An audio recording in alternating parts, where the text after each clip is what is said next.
नमस्कार, आर्यवर्त टाइम्स में आपका स्वागत है, जहां आप जानेंगे बिहार की 15 सितंबर की 7 बजे तक की सभी ताज़ा बड़ी खबरों के बारे में। उससे पहले एक नज़र सुर्खियों की ओर। तेजस्वी का वादा, मरीजों के लिए बढ़ेगी 102 एम्बुलेंस सेवा की रफ्तार। मांझी की 2 टुक 15 सीटें नहीं मिली तो 100 पर लड़ेंगे चुनाव। मांझी का सियासी मास्टर स्ट्रोक, सीट सम्मान और सीएम की दावेदारी। मांझी की 4 सीट, सीएम और सियासत के संकेत। शिक्षक स्नातक सीटों पर चुनावी बिसात तैयार, मतदाता सूची पर शुरू हुई कवायद।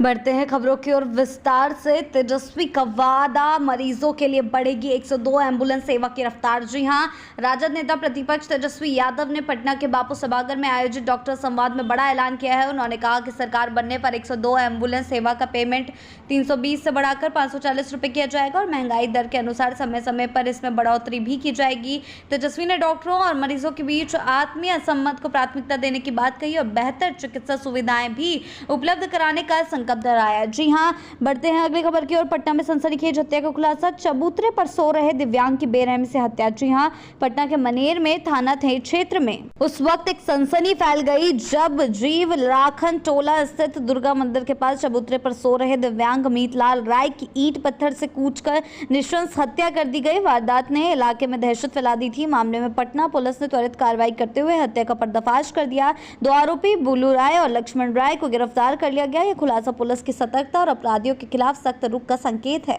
बढ़ते हैं अगली खबर की ओर। मांझी की 2 टुक 15 सीटें नहीं मिली तो 100 से पर लड़ेंगे चुनाव। जी हां, बिहार चुनावी संग्राम से पहले एनडीए सहयोगी और हिंदुस्तानी अवाम मोर्चा के प्रमुख जीतन राम मांझी ने सियासी पारा चढ़ा दिया है। केंद्रीय मंत्री मांझी ने साफ कहा कि अगर उनकी पार्टी को 15 सीटें नहीं मिली तो वे केवल अकेले ही 100 सीटों पर चुनाव लड़ने को तैयार है। उनका दावा है कि बिहार की हर विधानसभा सीट पर हम के 10 से 15 हजार वोटर हैं। मांझी के इस बयान ने एनडीए में हलचल मचा दी और सियासी समीकरणों पर नया सवाल खड़ा कर दिया है। बढ़ते हैं अगली खबर की ओर। मांझी का सियासी मास्टर स्ट्रोक, सीट सम्मान और सीएम की दावेदारी। जी हां, एमएसएमई मंत्री जीतन राम मांझी ने बिहार विधानसभा चुनाव से पहले सियासी समीकरणों को गरमा दिया है। उन्होंने न सिर्फ अपनी पार्टी को मान्यता प्राप्त दल का दर्जा देने की मांग की है, बल्कि सीट बंटवारे में भी सम्मानजनक हिस्सेदारी की बात दोहराई है। मांझी ने अपने मुख्यमंत्री काल के सभी कैबिनेट फैसलों को लागू करने की मांग की और लालू परिवार को बिहार की बदहाली का दोषी ठहराया। बढ़ते हैं अगली खबर की ओर। मांझी की 4 सीट, सीएम और सियासत के संकेत। जी हां, विधानसभा चुनाव से पहले जीतन राम मांझी ने एनडीए के भीतर अपनी सियासी हैसियत को खुलकर सामने रख दिया है। केंद्रीय मंत्री और हम प्रमुख ने मांग की कि उनकी पार्टी को मान्यता प्राप्त दल का दर्जा मिले और उसी आधार पर सीटें दी जाए। नीतीश सरकार से उन्होंने अपने मुख्यमंत्री काल के फैसलों को लागू करने की बात कही है। लालू परिवार पर भी उन्होंने खूब सारे हमले बोले हैं। नरेंद्र मोदी को नीतीश कुमार का भगवान बताया है। बेटे संतोष सुमन को सीएम पद के लिए योग्य बताकर उन्होंने भावी राजनीति के संकेत भी दे दिए हैं। बढ़ते हैं अगली खबर की ओर। स्नातक सीटों पर चुनावी बिसात तैयार, मतदाता सूची पर शुरू हुई कवायद। जी हां, बिहार विधान परिषद की 8 सीटों पर अगले साल होने वाले चुनाव को लेकर हलचल तेज हो गई है। स्नातक और शिक्षक निर्वाचन क्षेत्रों के लिए मतदाता सूची तैयार की जा रही है। जिन क्षेत्रों में चुनाव होने हैं उनमें पटना, दरभंगा, तिरहुत के स्नातक और शिक्षक क्षेत्र, कोसी स्नातक क्षेत्र और सारण शिक्षक क्षेत्र शामिल है। इन सीटों पर राजनीतिक दलों की नजर टिकी हुई है, जहां पढ़े लिखे मतदाता चुनावी तस्वीर बदल सकते हैं। अब देखना होगा कि कौन किसका समर्थन हासिल करता है। बढ़ते हैं अगली खबर की ओर। राज्यपाल का सरप्राइज विजिट, पूर्णिया यूनिवर्सिटी में मचा हड़कंप। जी हां, प्रधानमंत्री नरेंद्र मोदी के दौरे से एक दिन पहले बिहार के राज्यपाल और कुलाधिपति आरिफ मोहम्मद खान ने पूर्णिया विश्वविद्यालय में अचानक दस्तक देकर सभी को चौंका दिया। बिना पूर्व सूचना के पहुंचे राज्यपाल ने सीधा परिसर का रुख किया और शैक्षणिक व प्रशासनिक कार्य को जायजा लिया। सीनेट हॉल में कुलपति प्रो विवेकानंद सिंह और अधिकारियों संग बैठक कर उन्होंने कामकाज की समीक्षा की। राज्यपाल की अप्रत्याशित विजिट विश्वविद्यालय प्रशासन के लिए एक बड़ा संकेत मानी जा रही है। बढ़ते हैं अगली खबर की ओर। गंगा कटाव के खिलाफ एकजुटता, सोनपुर में 5 किलोमीटर लंबी मानव श्रृंखला। जी हां, सोनपुर में गंगा नदी के तेजी से बढ़ते कटाव ने अस्ती टोला सहित 4 पंचायतों की नींद उड़ा दी है। हालात से परेशान ग्रामीणों ने रविवार को एक अनोखा संदेश दिया। लगभग 5 किलोमीटर लंबी मानव श्रृंखला बनाकर इस शांतिपूर्ण विरोध में महिलाएं, बच्चे, बुजुर्ग और दिव्यांग तक शामिल हुए। सबलपुर पूर्वी पंचायत की अगुवाई में बना यह मानवीय घेरा सरकार और प्रशासन की कार्रवाई की गुहार है, ताकि कटाव की इस मार से गांव को बचाया जा सके। बढ़ते हैं अगली खबर की ओर। पूर्णिया से पीएम मोदी की बड़ी सौगात, विकास की उड़ान, सियासत की तबीयत। जी हां, बिहार में चुनावी माहौल गरमाने से पहले प्रधानमंत्री नरेंद्र मोदी सोमवार को पूर्णिया से 36,000 करोड़ की विकास योजनाओं की सौगात देने जा रहे हैं। मखाना बोर्ड की स्थापना और नए एयरपोर्ट टर्मिनल की शुरुआत राज्य को आर्थिक और बुनियादी उड़ान देने की ओर बड़ा कदम है, लेकिन इस दौरे पर सियासी पारा चढ़ा हुआ है। आरजेडी ने तीखा हमला बोला है और तेजस्वी यादव ने पीएम की मंशा पर सवाल उठाए हैं।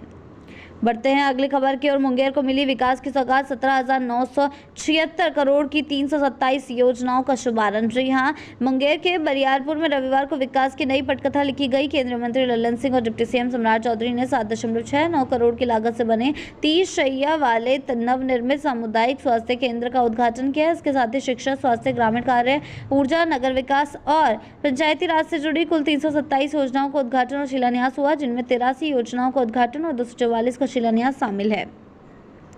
बढ़ते हैं अगली खबर की ओर। मांझी का धमाका, 20 सीटें नहीं मिली तो 100 प्रत्याशियों से होगा। इससे पहले बिहार की राजनीति में जीतन राम मांझी ने तहलका मचा दिया है। महागठबंधन छोड़कर एनडीए में लौटे मांझी ने विधानसभा चुनाव 2025 के लिए सीट बंटवारे को लेकर बड़ा ऐलान किया है। उन्होंने साफ कहा कि अगर उनकी पार्टी को 20 सीटें नहीं मिली तो वे अकेले ही 100 प्रत्याशियों को चुनाव में उतार देंगे।